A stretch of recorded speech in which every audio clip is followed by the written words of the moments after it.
But it's your initial position that there aren't thousands of phantom votes as the Republicans alleged. We said this last week, we'll say it again.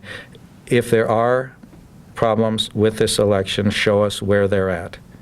They have not been able to, in any serious way, show us the problems. Every problem that they suggested last week, whether it's the Hennepin County reporting error, machine malfunctions, everything they've mentioned has been dismissed by elections officials through this process. So now they try to introduce, again at the 11th hour, this idea to cast some doubt over this election that there are 20,000 phantom votes. That's just plain wrong. And if there are 20,000 votes, we would have seen that. We would have seen some of that come out during the county canvass or post-election review process. So where are these mysterious 20,000 votes that they're suggesting? I think it's a fair question to the Republicans. It's a fair question to their legal team.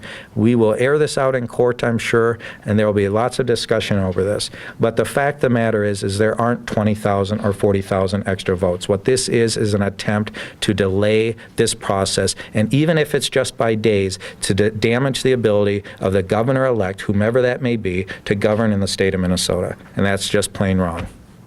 So has this become a war of press conferences without really affecting the vote at all? Well, I hope not.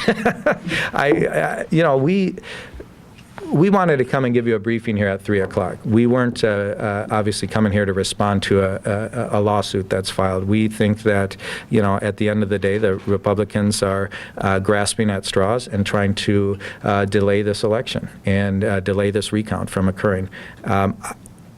We'll respond in kind as necessary. We don't want to have a tit for tat. We've been very forthcoming with all of you here in this room, and at the end of the day, I'm sure we'll have more of these down the road. But it's not our intention to be fighting this fight in the court of public opinion, so to speak.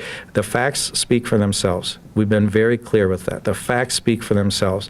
All you have to do is go back to what has happened in this three-step process. The facts are very clear.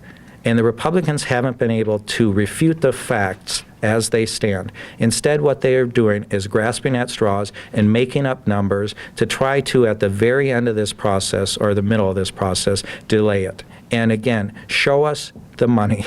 Show us the proof. And I just, we have great faith in this election system. It has worked to date, and we have faith that it will work in this recount. And again, this recount, we start 0 to 0. If the problems that they've identified really truly exist, and there's 20,000 to 40,000 overvotes, or in this case, the more votes than actually the folks that were listed on the voter rolls, if that does indeed exist, that will come out in the recount process itself.